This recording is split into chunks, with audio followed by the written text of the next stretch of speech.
Liquor scam ఇప్పుడు తెలంగాణను తాకుతోంది. ఒక ఛానల్ అధిపతి, ఐఐటి ఇంజనీర్లు, దుబాయ్ ఫ్లాట్లు, ఫోన్ ట్యాపింగ్ ఇవన్నీ కేవలం యాక్సిడెంటా లేదా ఇది పెద్ద రాజకీయ కుట్రలా? ఈ వీడియోను పూర్తిగా చూడండి. అసలు మాఫియా వెనుక నిజం తెలుసుకోండి. ఆంధ్రప్రదేశ్ లో లిక్కర్ స్కామ్ కానీ దాని ప్రభావం ఇప్పుడు తెలంగాణ వరకు వచ్చింది.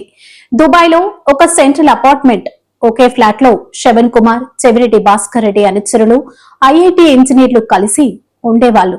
ఆ ఫ్లాట్ గత 5 నెలలుగా రెంట్కే ఇవ్వలేదు. కేవలం వీళ్ల కోసం రిజర్వ్ చేసినట్లు సిట్ అధికారులు అనుమానిస్తున్నారు. శ్రవణ్ కుమార్ ఒక ప్రముఖ టీవీ ఛానల్ అధిపతి, కానీ తెలంగాణ ఫోన్ ట్యాపింగ్ కేసులో ప్రధాన నిందితుడు. రేవంత్ రెడ్డి కుటుంబం ఫోన్లను ట్యాప్ చేయడానికి ఈయన ఛానల్లోనే ఇజ్రాయెల్ ఎక్విప్మెంట్ అమర్చారట. ఈ ఛానల్ రేవంత్ ఇంటికి బలంగా దగ్గరలో ఉండడం అనుమానాలకు దారితీసింది. ఈయన లండన్ నుంచి అమెరికా, తర్వాత తిరిగి వచ్చి ప్రస్తుతం సిట్ విచారణ ఎదుర్కొంటున్నారు.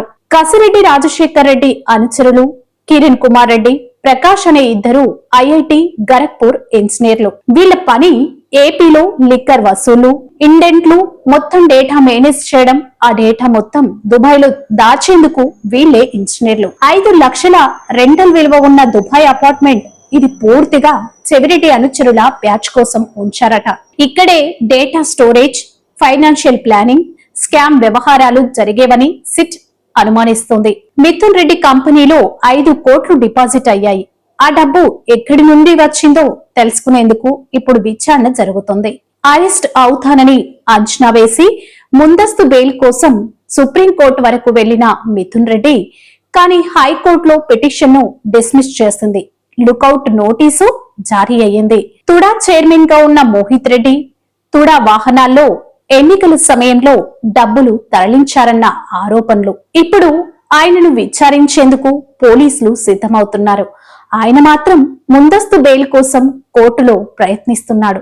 చంద్రబాబు ఢిల్లీలో అమిత్ షాని కలిశారు.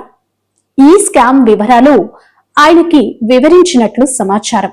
ఇప్పుడు ఈ కేసులో అరెస్టులు అమిత్ షా గ్రీన్ సిగ్నల్ మీద ఆధారపడి ఉండే అవకాశం ఉంది. కూటమి ప్రభుత్వం, కేంద్రంలో కీలకమైన పార్టీలు కలిసే ఇలాంటి కేసులపై ముందుకెళ్తాయి.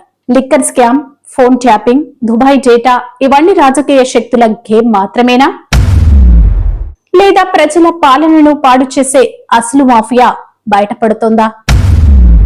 ఇంకా ఎన్నో లింకులు బయటపడే అవకాశం ఉంది. మీరు అసలు నిజాన్ని తెలుసుకోవాలంటే మేము తీసుకురానున్న మరిన్ని అప్డేట్స్ కోసం సబ్స్క్రైబ్ చేయండి. ఈ వీడియో మీకు ఉపయోగపడితే లైక్ చేయండి, షేర్ చేయండి.